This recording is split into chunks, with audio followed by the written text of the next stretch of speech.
causas, tá?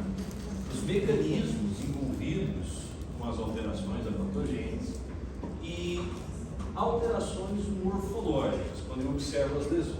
Então, quando você se expõe a um agente agressor, quando nós somos infectados, por exemplo, e o primeiro passo seria caracterizar o agente, né, patogênico ali, eu estou buscando dados sobre etiologia. A gente tem várias etiologias diferentes dos distúrbios que são estudados. Considerando os exemplos anteriores, quando eu falei, por exemplo, da pneumonia, a etiologia era bacteriana. O que significa isso? Eu tenho um agente etiológico que é uma bactéria. Né? Se a gente for pensar em outro exemplo que eu citei aqui, eu falei de leishmaniose. A leishmaniose, a etiologia ali é o protozoário que é transmitido por um inseto. Né? Você tem um vetor e um agente causador de doença. Muitas vezes, quando a gente vai trabalhar com o público em geral, os agentes etiológicos, eles são confundidos com os agentes vetores.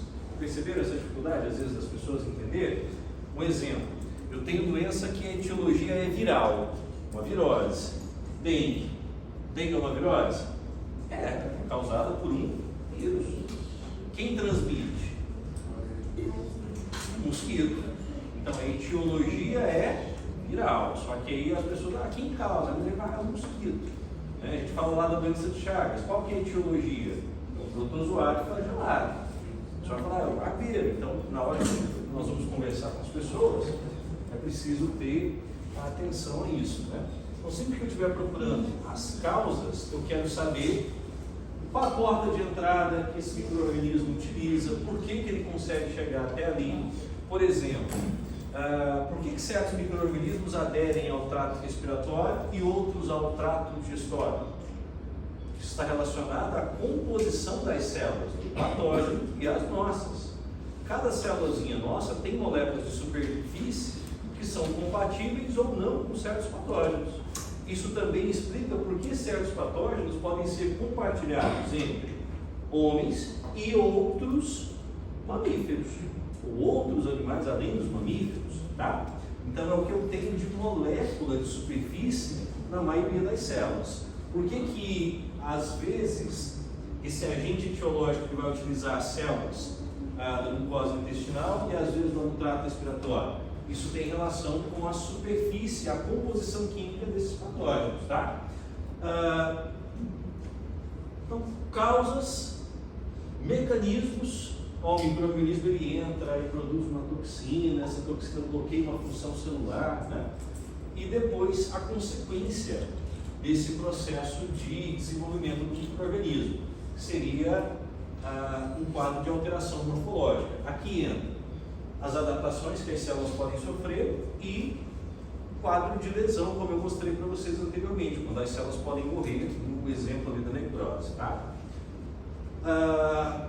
Beleza. Tudo isso aqui faz parte de aspectos patológicos. Nós estamos trabalhando com esses dados, mas vocês, à medida que vão caminhando e conhecendo mais as doenças, a forma de chegar até as causas e o que fazer a partir dessas causas, tudo isso faz parte do contexto geral da rotina médica. Então, muitas vezes, nós fazemos o caminho contrário, né? Principalmente o médico. O médico ele trabalha com o caminho contrário. Ele começa o contato com o dano a partir de quem? A partir do paciente dele, a partir da doença. E o desafio para o médico qual que é? Fazer esse caminho contrário. E vai fazendo esse caminho contrário até chegar ao agente etiológico, qual via celular que foi alterado, por aí vai. Ok? Quer ver um exemplo simples? Quando a gente pega um resultado de um exame qualquer, pode ser um simples eletrocardiograma. Se você faz e entende esse exemplo que eu estou apresentando, seria o que o indivíduo tem? Uma cardiopatia, às vezes. Quando você faz o caminho contrário, o que você vai construir? Olha, eu tenho uma cardiopatia que gerou esse tipo de perfil elétrico aqui. Por que eu tenho esse perfil elétrico? Você olha para a estrutura do cardiomiócito.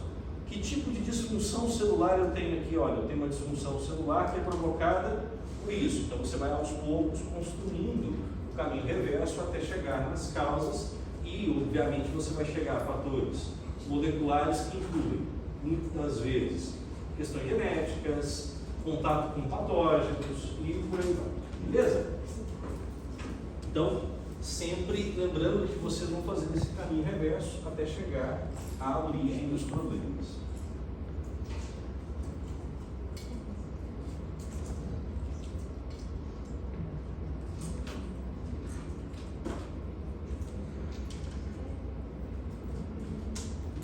E é só uma definição para a gente não esquecer, né? Quando você começa a analisar o resultado de um processo inflamatório, o que aconteceu com as células, se eu tenho um tipo de necrose, isso na verdade deixa de somente ser imunologia, microbiologia e passa a ser objeto de estudo de patologia. Então, aos poucos, a gente estuda também danos e processos patológicos. Na primeira aula que eu tive com vocês, eu projetei aqui um livro de patologia. Quando vocês precisarem de alguma informação sobre o desenvolvimento das doenças, dos problemas recorrentes, vai lá naquele livro de patologia que ele vai te mostrar o que precisa ser aprendido e estudado. Aqui seriam as definições. Toda vez que a gente encontra o termo patos, a gente vai lembrar de doença, dano, né? E depois, o que seria o ponto principal? As alterações morfológicas e funcionais que os sistemas apresentam. Por que ele tem alterações morfológicas e funcionais? Porque eu tive alguma ação, o sistema imunológico provocando dano ou algum patógeno provocando dano diretamente, tá? Então, por trás da patologia, sempre eu vou lembrar dos mecanismos de agressão e os mecanismos de defesa que a gente citou. Resumidamente, seria o que explica mudanças morfológicas e estruturais nas células? A junção dos mecanismos de agressão e dos mecanismos de defesa. Mecanismos de agressão e mecanismos de defesa provocam alterações que são estudadas na patologia. Certo? Beleza?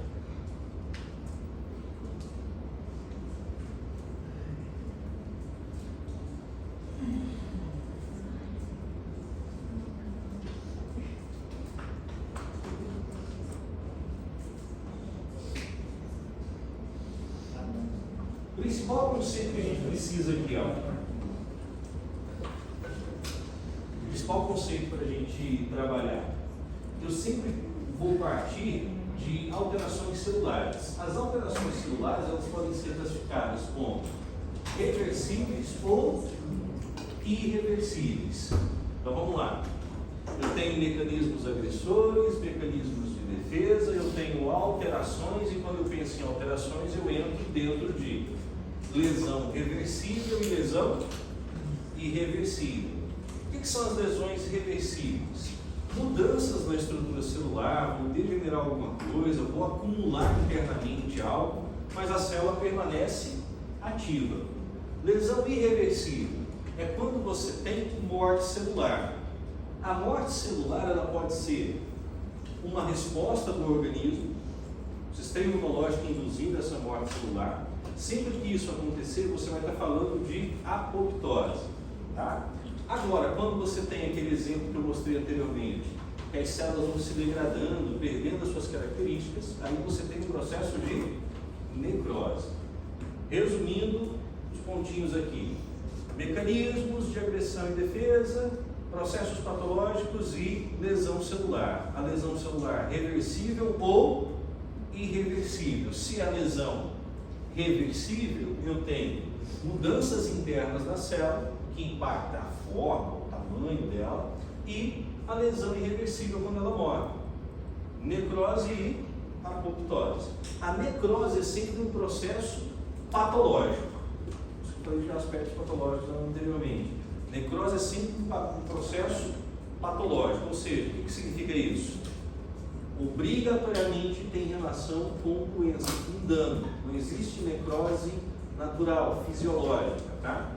A apoptose, ela pode ser, na maioria das vezes, fisiológica. O que significa isso? É um processo natural. Pode-se achar também algum ponto de apoptose patológica? Pode. Tá? Mas, resumindo, seria: apoptose pode ser natural, fisiológica ou patológica. Necrose vai sempre ser patológica. Por que sempre vai ser patológica? Eu vou destruir essa célula. Quando eu falo destruir a célula, quem foi rompido nesse caso? O entorno dela. Quem que é esse entorno? Membrana. Você tem uma degradação, uma destruição das membranas. Ok? Dúvidas até aqui, galera?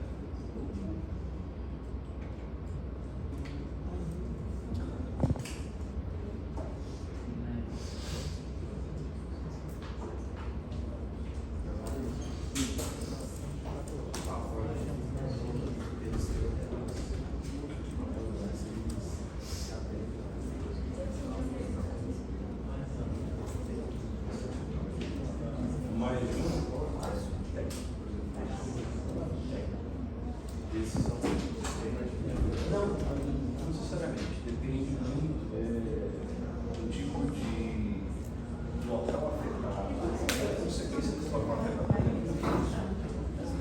Tem vírus que conseguem invadir a metade das outras células, mas as outras células que eles não infectam acabam você perde mais consequência, acaba com isso. Mas depende disso, não vai colocar dano, você está infecta, mas provavelmente, por exemplo, a leishmania pode invadir outras células. Mas o problema é quando ele infecta uma prova.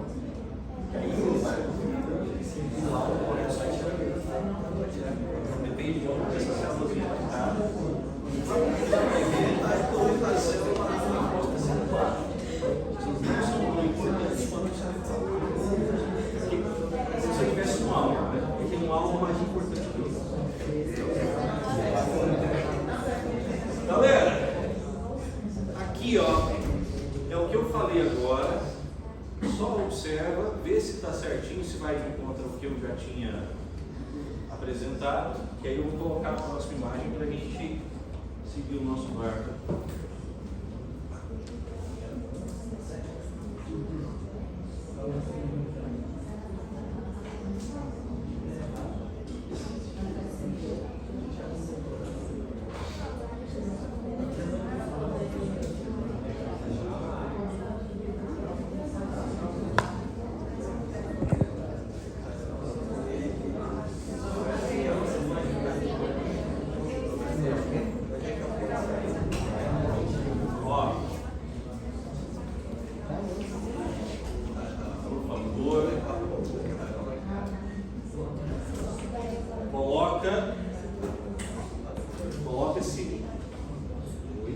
Coloca esse morte programado aqui, ó, entre aspas, tá? Lá, hoje, no atual nível de estudo que a gente está ensinando, beleza? Como que a gente compara a necrose e a apoptose? Eu estou falando de formas diferentes de morte celular, ok? Necrose, eu estou falando de um processo acidental, obrigatoriamente patológico. A apoptose é natural e faz parte de algum tipo de resposta. Eu posso lembrar, por exemplo, que o meu sistema imunológico ele é capaz de induzir células à morte. Tá? Qual que é a diferença aqui? Na apoptose você tem o controle dessa morte celular. A célula não vai ser rompida, não tem extravasamento dos conteúdos citoplasmáticos. Na necrose, isso vai acontecer. Tá? Então, por isso que nós falamos, entre aspas, aqui, que é a morte programada. Embora existam outros conceitos, não tem só isso. Né? Mas, de uma forma ou de outra, a morte celular por apoptose representa que a célula foi induzida à degradação. Essa célula vai ser induzida a uma eliminação controlada. Tá? Sim? A apoptose também pode ser patológica? Patológica pode. Quando você começa a induzir células de forma descontrolada, quando você deixa de fazer isso. O câncer envolve processos apoptóticos, por exemplo. O linfócito TCD8 não consegue destruir uma célula tumoral. Ela deveria ser destruída por apoptose. De repente ele falha em fazer isso. Entendeu?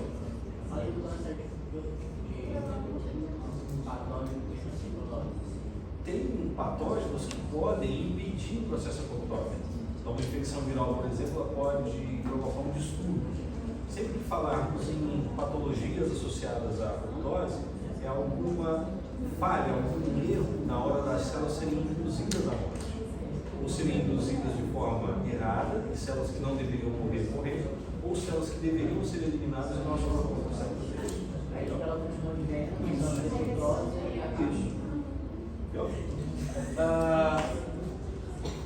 aqui, pessoal, a gente entra também num outro ponto importante que é fundamental quando a gente observa aquelas células de imunidade inata, que seria o reparo que o nosso organismo faz. Então, quando você tem uma lesão tecidual, o sistema imunológico ele também participa desse reparo, né?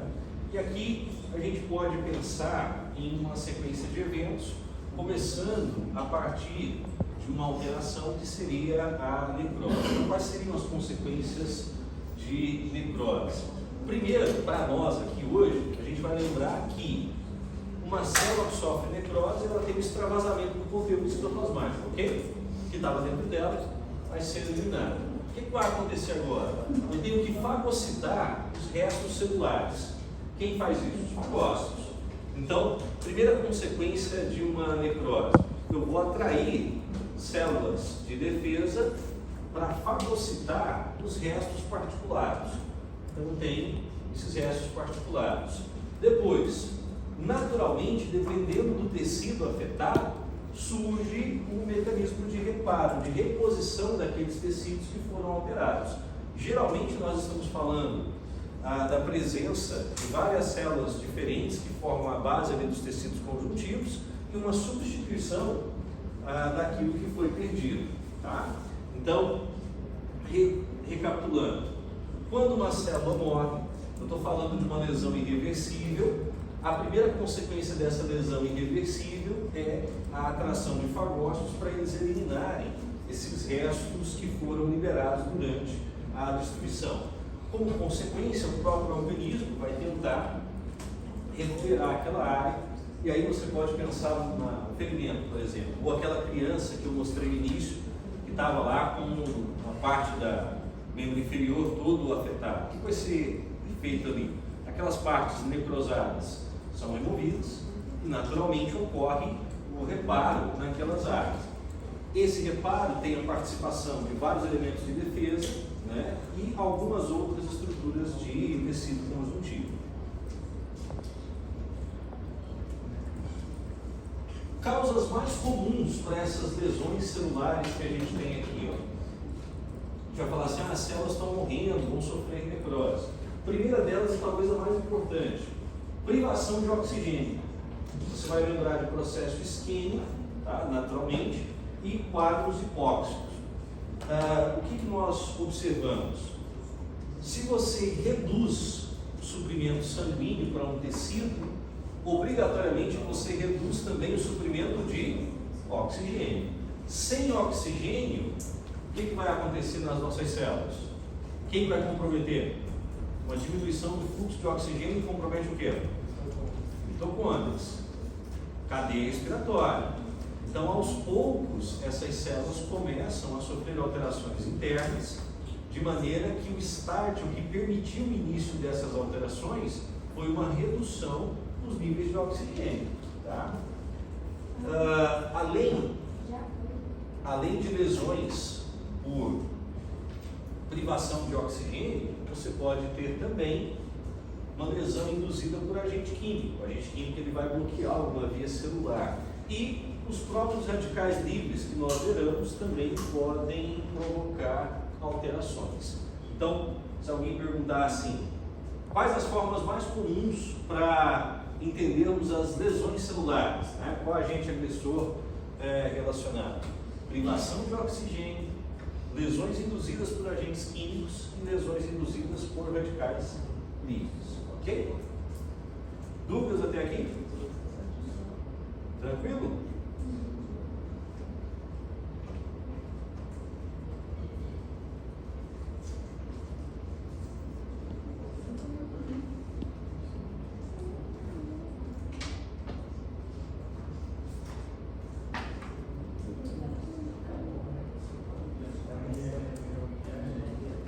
Olha aqui.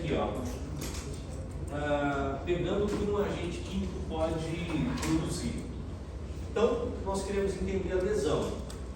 Aqui um agente químico pode se ligar diretamente a um componente celular, ou ele pode participar de uma reação importante dentro da célula, ele vai sendo convertido, tá? Ele vai sendo convertido e atua sobre uma determinada estrutura-alvo, uma célula-alvo, provocando lesão em membrana. Agora, quando ele obtém a capacidade de ligar diretamente a um componente celular, ele pode bloquear uma via importante. O exemplo que eu tenho aqui é o bloqueio de via mitocondrial, por exemplo, o cianida. Então ele vem aqui, bloqueia uma etapa importante do processo de respiração celular, claramente você vai impedir a produção de ATP. Então, como que um agente químico provoca dano e lesão nas células? Bloqueando a respiração celular ou atacando diretamente estruturas membranosas. Entendeu? Quando que ele faz isso? Bloqueando diretamente uma via celular, uma via de atividade importante, ou sofrendo modificações e alterando as membranas. Então você pode ter lesão celular a partir de dano à membrana, ou lesão também quando você obstrui e impede a atividade mitocondrial. Ok?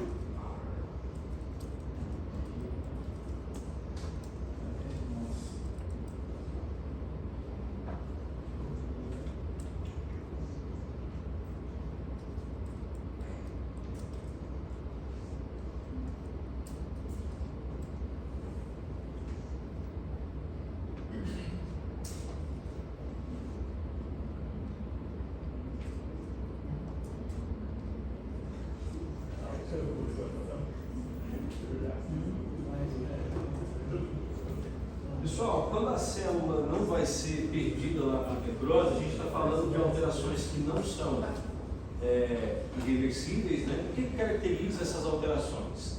Internamente, as células começam a ter acúmulo, porque elas têm um funcionamento irregular, tá? Então, naturalmente, o que nós observamos? Células que passam por algum tipo de degeneração, nós observamos um quadro reversível e essas célulazinhas aqui podem ter acúmulos internos. Mais adiante, quando a gente for pegar exemplo de doença, você vai perceber o seguinte, principalmente hepatócito. Às vezes você tem lá hepatócitos alterados e eles acumulam determinadas substâncias. Tá?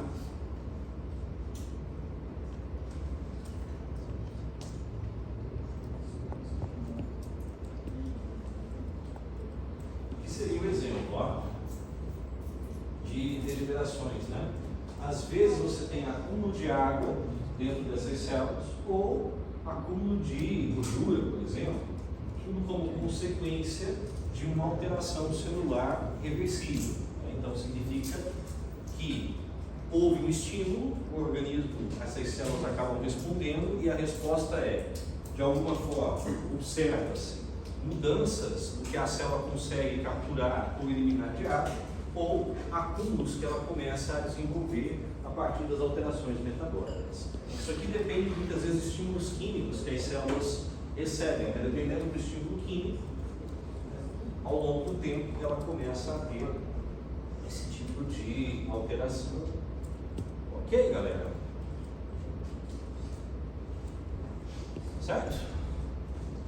Vamos fazer um resuminho aqui, que esse aqui é o ponto-chave para essa aula de hoje nossa. Primeira parte da aula, o que eu apresentei para vocês?